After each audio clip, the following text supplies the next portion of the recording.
personal y de algunos integrantes de la coordinadora 1 de diciembre, formada precisamente a partir de las detenciones durante la represión del gobierno del Distrito Federal a quienes protestábamos por la imposición de Enrique Peña Nieto.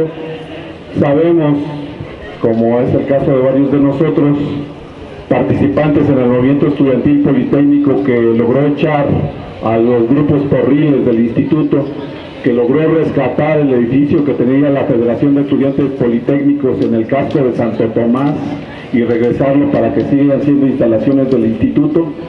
Pues quisiéramos compartir con ustedes esta situación de que los estudiantes necesitamos memoria histórica, compañeros.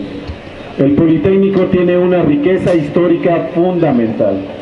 ¿Cuántos de ustedes saben cómo se llama el auditorio A de esta unidad profesional? ¿Cómo se llama el auditorio A? Alejo Peralta fue el primer director después de la ocupación militar del internado en 1956. En esta institución, después de septiembre 23, después de un paro exitoso de la entonces FENER, una organización completamente representativa, como les envidiamos a los compañeros normalistas, ellos tienen años defendiendo las normales rurales. Simplemente la ocupación militar del internado del Politécnico en septiembre del 56 cortó de tajo esa beta popular que el instituto tenía. Aquí también teníamos becas. Aquí teníamos becas económicas, becas alimenticias. Los compañeros que venían de familias modestas podían dormitar en el internado. No tenían por qué preocuparse, no se cobraban cuotas. No tenías que pagar tus libros, no tenías que pagar tus cuadernos. Tenías que despreocuparte de hacer otras cosas y dedicarte completamente a estudiar. Este 23 de septiembre se van a cumplir 59 años de esa ocupación militar. Y yo les decía, después de esa fecha, todos los salones del Instituto Politécnico Nacional funcionaban con un militar en cada uno de los salones. Los salones del Instituto Politécnico Nacional y buena parte de la planta docente que apoyó el movimiento estudiantil fueron también dados de baja y entraron en su lugar castrenses a dar clases aquí en el Politécnico. Sabemos, como ellos, sabemos quienes conocen la historia del Politécnico, que estamos identificados, sabemos quiénes fueron. El grupo interdisciplinario de expertos internacional de la Comisión Interamericana de Derechos Humanos presentó los videos, presentó testimonios que dan cuenta desde las 5 de la tarde que llegaron brigadas de normalistas a Iguala. El C4, que es una instancia de monitoreo militar que existe en Iguala, tenía las comunicaciones centralizadas de lo que estaba pasando con los normalistas. El ejército mexicano sabe qué sucedió.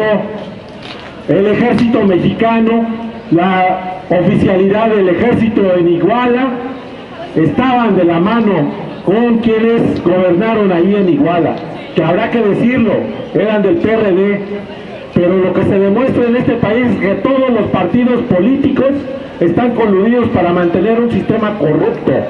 Ahora lo vemos con los asesinatos en la Narvarte. Hay un pacto de impunidad entre los políticos.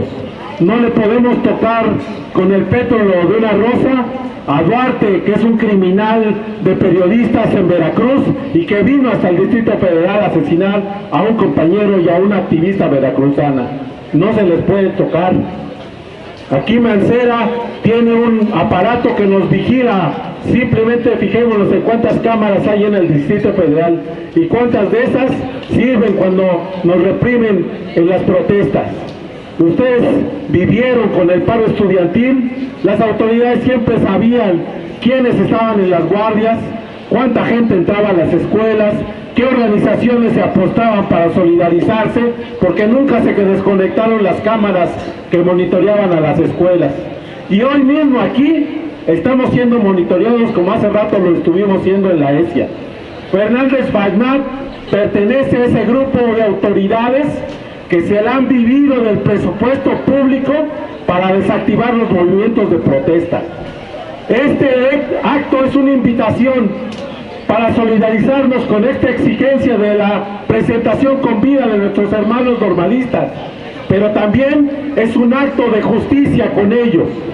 Seguramente los que estuvieron aquí en la megamarcha politécnica que llevó a Gobernación vieron como un triunfo que saliera el secretario de Gobernación a recibir el pliego petitorio y a darle respuesta expedita. Pero pocos supieron que esa actitud de Osorio Chong obedecía a esto. La principal orden de Enrique Peña Nieto era impedir a toda costa que el movimiento politécnico se vinculara con el movimiento normalista en Ayotzinapa. Y entonces las voces fueron acalladas cuando se leyó un extrañamiento frente a Osorio Chong sobre los hechos en Iguala. Y entonces se nos atomizó, se nos dijo, nadie se mueva, todos vean desde la comodidad de su casa las negociaciones vía Canal 11. Y así empezó el desmantelamiento del movimiento politécnico. Nosotros tenemos que abrevar de ellos. Ellos tienen una organización estudiantil que ha resistido al menos 59 años desde que nos cerraron el internado a nosotros. Esa organización no ha podido ser comprada por el gobierno. Y una organización así necesitan los estudiantes politécnicos. Una organización que vaya de representantes grupo por grupo y que quienes estén al frente tengan primero que consultar a la base estudiantil, porque la base estudiantil tiene la razón. La base estudiantil se movilizó por miles para defender al instituto, y esto es a lo que le temen, compañeros. Este movimiento es un movimiento victorioso. Cuando la propia Coordinadora Nacional de Trabajadores de la Educación fue echada para atrás imponiéndole la reforma educativa, cuando habían derrotado a distintos movimientos en distintos lugares del país, solo existía un movimiento que salió triunfante, el movimiento estudiantil politécnico. Y no me dejarán mentir de que no fue fácil. ¿Cuántos estuvieron en las guardias? ¿Cuántas veces no se escuchó que iban a venir brigadas de profesores a romper el paro? ¿Cuántas veces no escuchamos, incluso nosotros lo denunciamos, que había la recoordinación de grupos porriles que nosotros habíamos expulsado antes y que ahora se venían reorganizando para volver a entrar en las escuelas del instituto? Y no pudieron hacerlo. No hubo una sola escuela que se rajara, no hubo una sola escuela que rompiera el paro. Y eso es un triunfo de los estudiantes, compañeros. No podemos voltear la espalda a esa situación. Fernández Paznal debe de responder punto por punto lo que firmó. Basta de dilaciones. El Poli necesita un congreso resolutivo. Esa demanda histórica de tener paridad en la composición de los órganos de gobierno de las escuelas es una demanda histórica. ¿Quién creó los consejos técnicos? Los crearon las luchas estudiantiles del Politécnico. ¿Quién creó el Canal 11? Los estudiantes politécnicos. Cada una de las cosas que se han ganado en esta institución han costado sangre, sudor y lágrimas. Debemos de recuperar esa historia, compañeros. Y a un año, en algo muy fresco y muy reciente, necesitamos hoy más que nunca estar unidos para ir hasta el final. Sin congreso resolutivo no vamos a transformar la escuela. No vamos a tener autoridades que escuchen obedeciendo a la base estudiantil y a los trabajadores. Por eso la propuesta de esta gente, no quieren paridad. Ellos quieren seguir siendo el grupito que mayoritee en todas las decisiones. Y repito, ellas se la viven del presupuesto. Se la viven a costa de nuestra ignorancia, a costa de no tener fresca la memoria de lo que han hecho los estudiantes politécnicos en toda la historia de esta institución. No fuimos los primeros en defenderla y no seremos los últimos. El ADN de esta institución es lo que quieren acabar.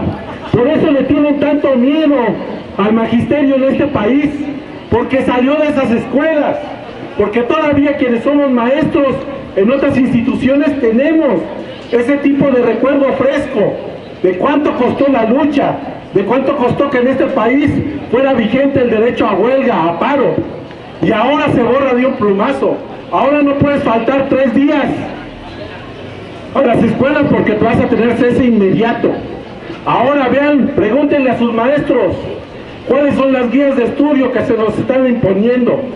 Y las guías de estudio no hablan de pedagogía, no hablan de lo principal que debe saber un maestro, por ejemplo, de la psique. ¿Cuáles son las temáticas de frontera en la educación? No, las guías para seguir conservando el puesto aquí es simplemente apréndete de memoria los nuevos reglamentos, las leyes. Ese es el tipo de docente que quieren, un docente dócil, un docente que ya no tenga este ADN como lo tiene, repito, los estudiantes del Politécnico. Recuerden, compañeros, ¿qué sucedió cuando la ESIA convocó a la primera Asamblea General de Estudiantes del Poli? Se crearon las brigadas masivas de estudiantes por escuelas para ir a informar a otras escuelas. Y eso es lo que les digo, es algo que circula en las venas del instituto, es algo que se aplicó en el 56, en el 68, en los 80. Eso es algo que no se olvida, que no se liquida, porque sobrevive en medio de toda esta afrenta para desmantelar una de las instituciones más importantes de este país. Y ya no nos necesitan, ya vendieron la industria petrolera, ya privatizaron todo lo que había que privatizar. Ahora cualquier empresario extranjero va a poder llegar a cualquier lugar de nuestro país y va a poder reclamar esa tierra si tiene en el subsuelo petróleo. ¿Y qué van a usar? Recursos naturales. ¿Saben qué es el fracking? Dispendiar agua para poder enfriar la maquinaria que extrae petróleo. Y esto no interesa a estudiantes del Politécnico. No es un tema que se debería de estar debatiendo aquí en la psique. Por eso no quieren que haya congreso resolutivo, por eso no quieren que haya organizaciones representativas, porque saben que tarde o temprano los politécnicos vamos a reclamar que esas industrias regresen a la nación, que esas industrias sean conducidas por politécnicos. Hoy, desde aquí, a un año del inicio del movimiento estudiantil, nosotros declaramos a las autoridades que nos están monitoreando que aquí está nuestro origen, que no les vamos a dar la espalda y que también pueden reírse como se rió Yolosóchitl cuando decía que era un puñado de revoltosos los que iban a transformar el Poli, cuando hubo votación mayoritaria en el Consejo General Consultivo. Apabullante. Y al día siguiente los paros generales en el Politécnico. Entonces, que nos vean bien, sí, somos un puñado, pero un puñado por el que circula el ADN de esa institución, el ADN que proviene de este origen popular, el ADN que no le va a dar la espalda al Politécnico y a la nación. Entonces hoy, a un año de iniciado el movimiento estudiantil Politécnico, aquí estamos, no nos vamos a ir, esta es nuestra institución, vamos a luchar por rescatarla, por engrandecerla y por vincularla a sus orígenes. ¡Vivos se los llevaron! ¡Vivos los queremos! ¡Vivos se los llevaron! ¡Vivos los queremos! Ahora Se hace indispensable presentación, comida y castigo a los culpables. Ahora se hace indispensable presentación, comida y castigo a los culpables. Les hemos escuchado, compañeros.